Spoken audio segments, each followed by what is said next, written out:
नमस्कार दोस्तों, astrology of universe में आपका अभिनंदन है। इस चैनल पर आपको धार्मिक जानकारियाँ प्राप्त होंगी, तो हमारे चैनल को सब्सक्राइब जरूर करें। वीडियो पसंद आए तो लाइक करें। दोस्तों, आज हम बात करेंगे हिंदू सनातन धर्म में गर्भाधान संस्कार, पुंसवन संस्कार और सीमंतोनयन संस्कार क्या होता है, इससे संतान पर क्या असर होता है। तो बने रहे हमारे साथ और देखते रहें। दोस्तों, हिंदू धर्म में कम से कम 48 तरह के संस्कारों का वर्णन मिलता है। गौतम स्मृति शास्त्र में 40 संस्कारों का उल्लेख है। कुछ जगह 48 संस्कार भी बताए गए हैं। महर्षि अंगिरा ने 25 संस्कारों का उल्लेख किया है। वर्तमान में महर्षि वेदव्यास स्मृति शास्त्र के अनुसार 16 संस्कार प्रचलित हैं। इन संस्कारों से जहां मानव समाज सभ्य और संस्कारी बनता है, वहीं इन संस्कारों का मनोवैज्ञानिक और वैज्ञानिक महत्व भी है। आधुनिक युग में जहां नास्तिकों एवं नई सोच के लोगों ने इन संस्कारों को रूढ़िवादी कहकर खारिज कर दिया था, वहीं अब इनका वैज्ञानिक महत्व भी सिद्ध होने लगा है। दोस्तों, जन्मना जायते शूद्र संस्कार द्विविज उच्यते, अर्थात जन्म से हर मनुष्य शूद्र होता है और संस्कारों द्वारा व्यक्ति को द्विज बनाया जाता है।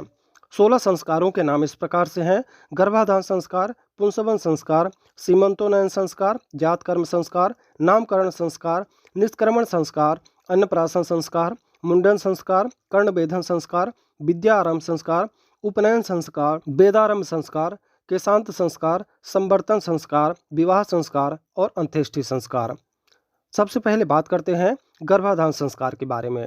आजकल काम वासना से ग्रस्त मनुष्य गर्भाधान संस्कार पर ध्यान नहीं देता, जिसके चलते उसकी संतान का भविष्य अनिश्चित या अंधकार में ही रहता है। विवाह के बाद पति और पत्नी को मिलकर अपने भावी संतति के बारे में सोच विचार करना चाहिए।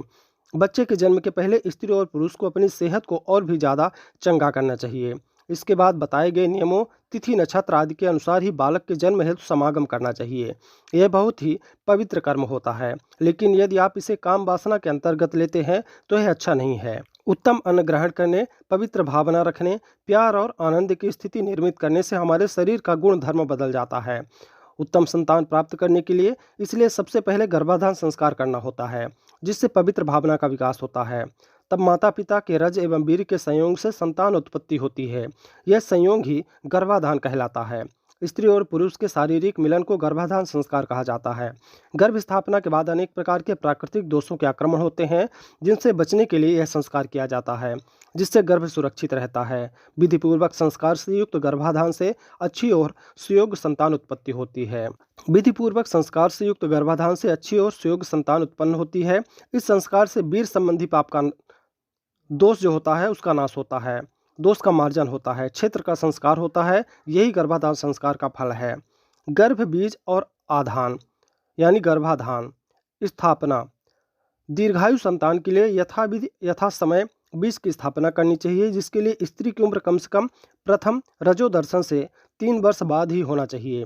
इस प्रकार से भली प्रकार से पुष्ट पुरुष की उम्र कम से कम 19 से अधिक होनी चाहिए। गर्भाधान विवाह के चौथे दिन करना चाहिए, परंतु उस दिन यथा योग्य समय होना चाहिए।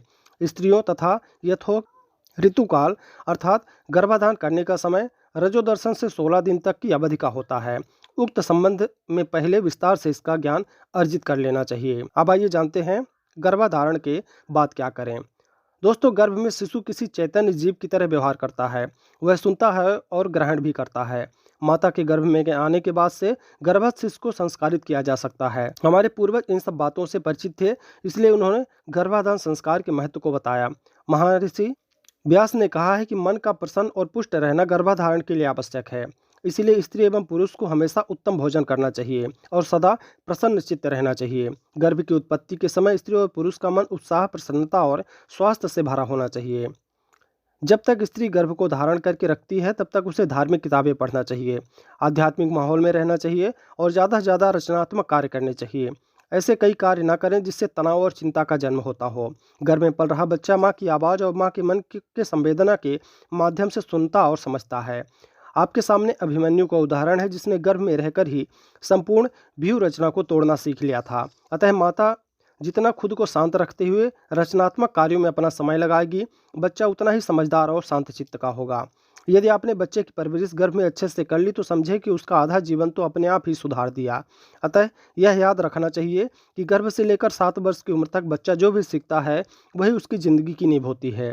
नींव को मजबूत बनाएंगे तो आपके बच्चे का भविष्य उज्जवल होगा।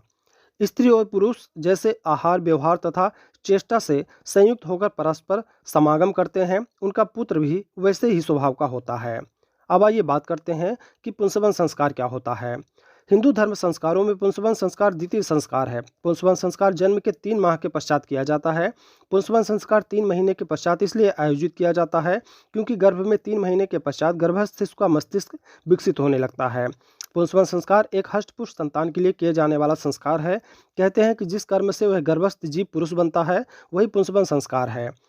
शास्त्रों के अनुसार 3 से 4 महीने के बीच तक गर्भ का लिंग भेद नहीं होता, इसलिए लड़का या लड़की के चिन्ह की उत्पत्ति से पूर्व ही इस संस्कार को किया जाता है।